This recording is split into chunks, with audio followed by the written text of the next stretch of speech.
வணக்கம்.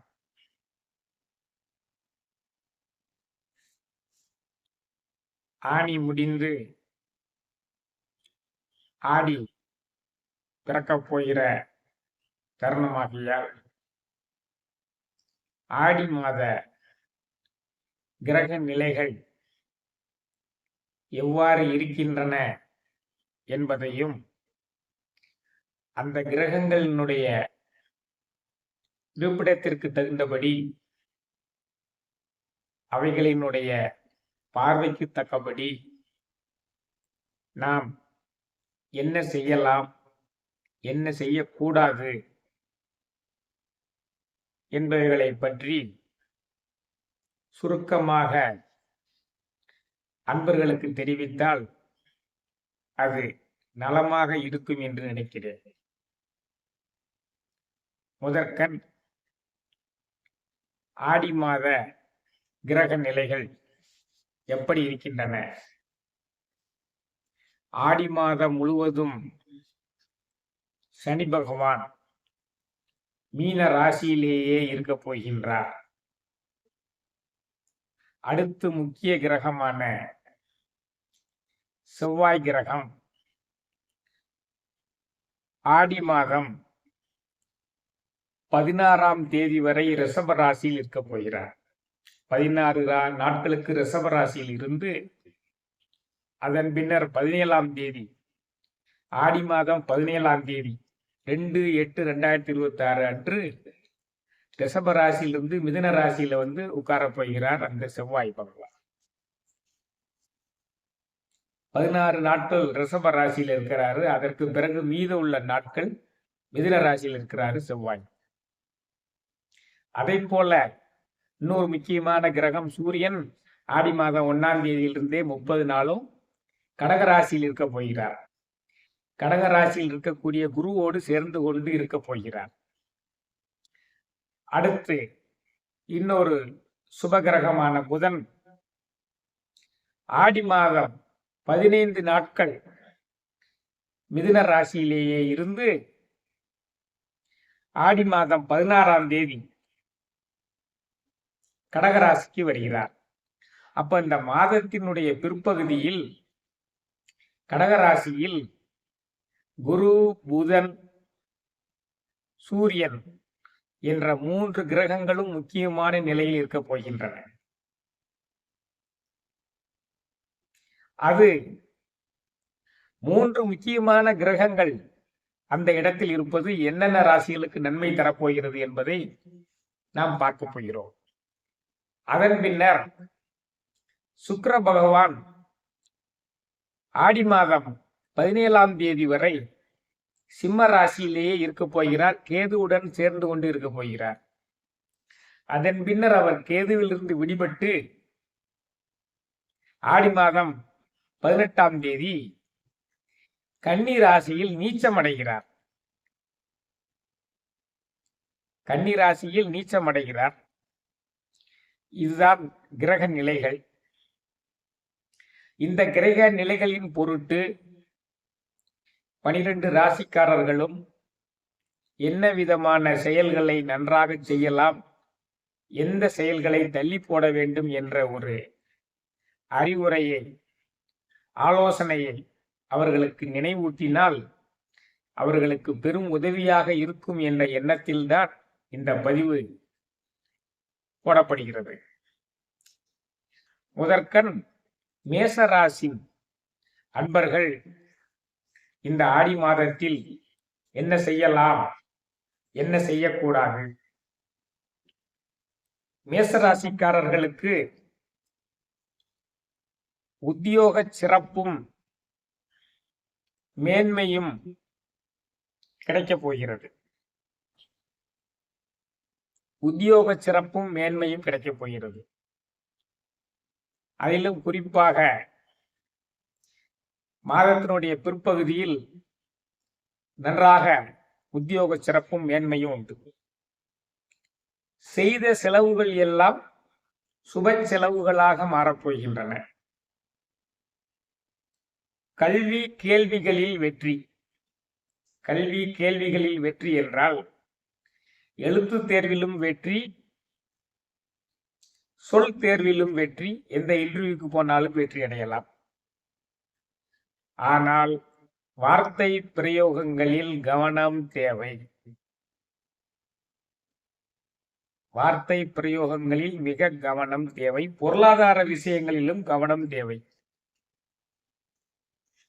மாதத்தின் பிற்பகுதியில் போட்டிகளில் வெற்றி பெறுவதற்குரிய சூழல் நிலவுகிறது. இதுதான் மேச ராசிக்குரிய பலன்கள். ரிஷப ராசிக்காரர்கள் இந்த ஆடி மாதம் என்ன செய்யலாம்? அவர்களுக்கும் போட்டிகளில் வெற்றி பெறுவதற்குரிய சூழல் நிலவுகிறது. மாதத்தினுடைய பிற்பகுதியில் பிள்ளைகளினுடைய முயற்சி வெற்றியடையும். நண்பர்களின் ஒத்துழைப்பு உண்டு. நினைத்தது நடந்தேறும். லாபங்கள் பல வழிகளிலும் வந்து சேரும். ஆனால் உடல் நலனில் கவனம் தேவை. ஏனென்றால் ராசியவே சனி பகவான் பார்த்து கொண்டிருக்கிறது. ராசியிலேயே ஏற்கனவே முற்பகுதியில செவ்வாயும் இருக்கிறது. செவ்வாய் சனி பார்வையோட ஆடி மாதத்தினுடைய முற்பகுதியில இருப்பதனால அந்த உடல் நலனில் கவனம் தேவை. அடுத்து மிதுன ராசிக்காரர்கள் ஆடி மாதத்தில் என்ன செய்யலாம்? மாதத்தின் முற்பகுதியில் வீண் செலவுகள் செய்ய வேண்டிய சூழ்நிலை இருக்கிறது. செலவுகளில் கவனம் தேவை.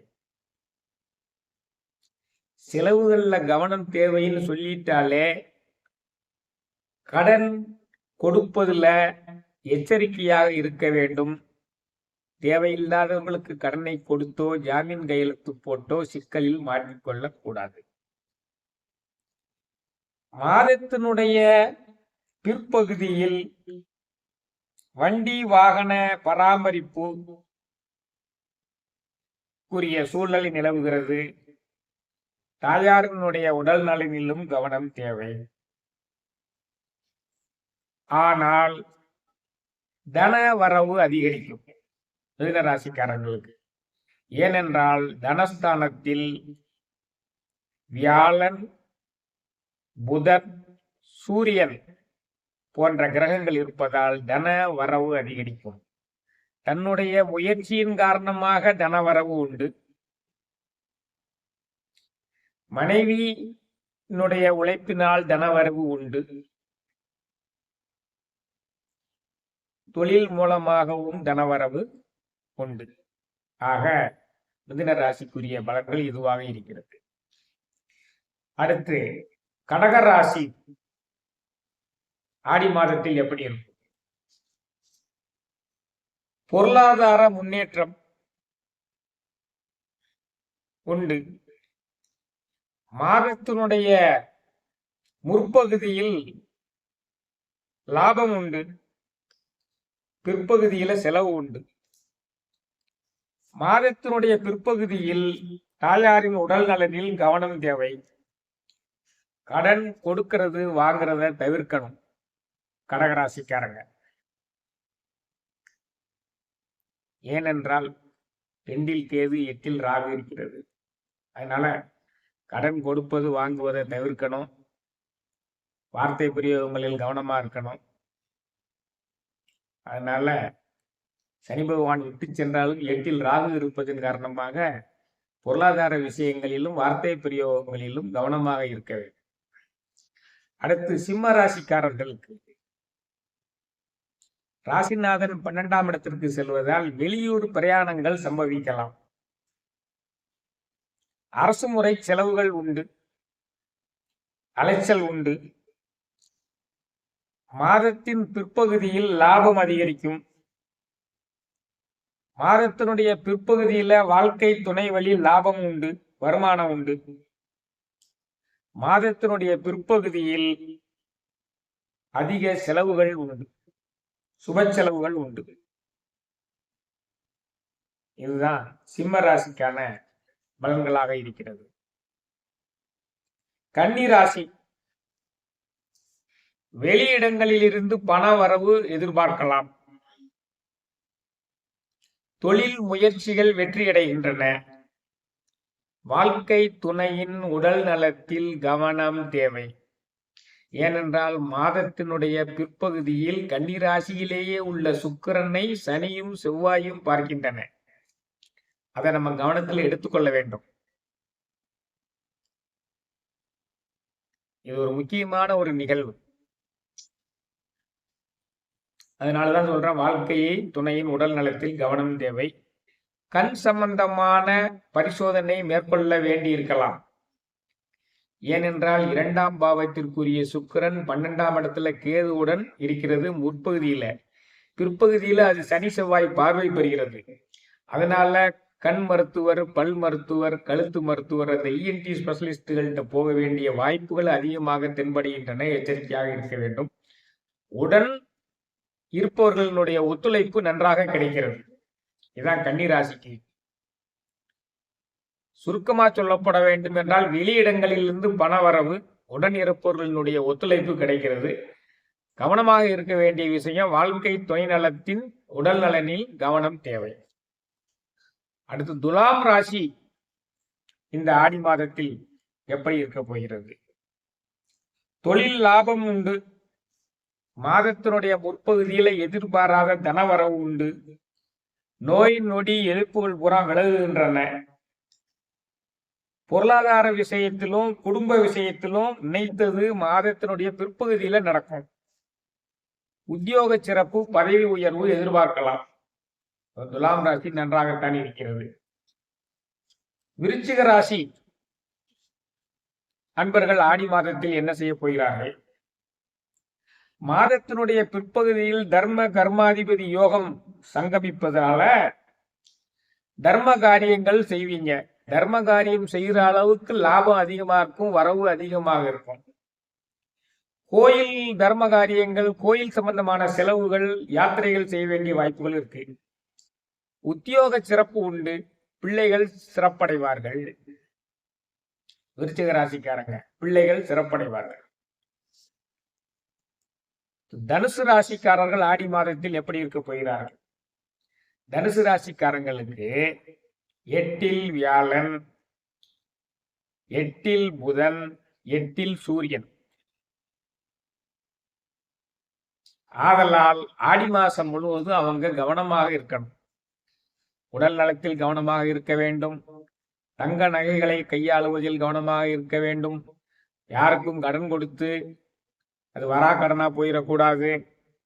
உடல் நலனில் கவனம் தேவை. வேலை பார்க்கும் இடங்கள்ல திடீர் மாற்றங்கள் வரலாம். ஏனென்றால் 8ஆம் இடத்தில் 3 கிரகங்கள் இருக்கின்றன.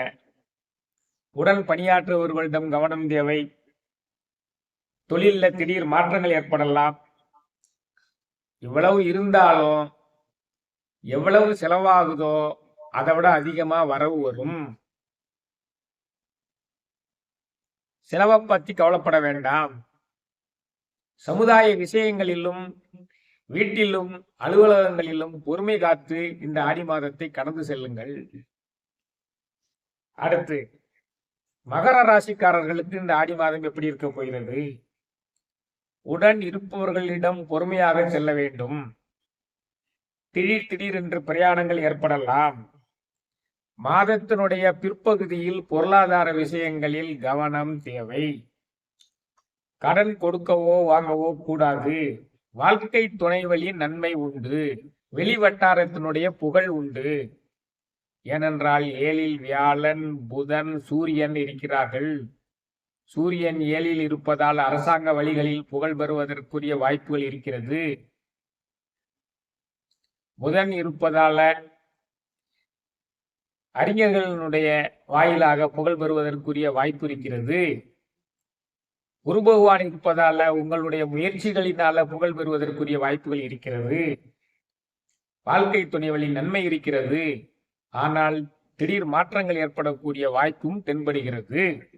இது மகர ராசிக்குரியது. கும்பராசி தொழில்முறை எதிர்ப்புகள் குறையும். வருமானம் அதிகரிக்கும். தொழிலில் சில மாற்றங்கள் நிகழலாம். உங்களுடைய இலாக்காக்களை கொஞ்சம் சேஞ்ச் பண்ணலாம். நீங்கள் பார்த்து கொண்டிருக்கிற பொறுப்புகளிலிருந்து வேறு சில பொறுப்புகளை உங்களுக்கு மாற்றிவிடலாம் அல்லது கூடுதலாக கொடுக்கலாம். வார்த்தைகளில் கவனம் தேவை. பொருளாதார விஷயங்களில் கவனம் தேவை. மீன ராசிக்காரர்களுக்கு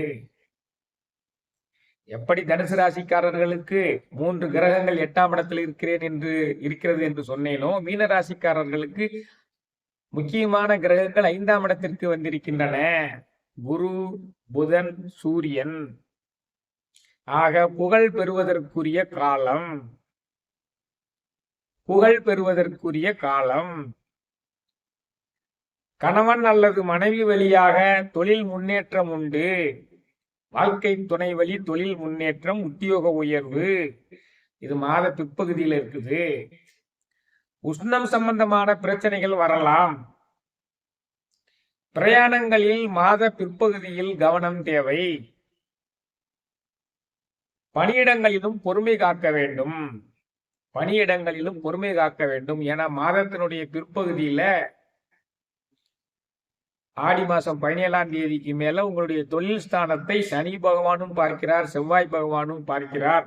அதனாலதான் பணியிடங்களில் பொறுமை தேவை என்று சொல்கிறேன்.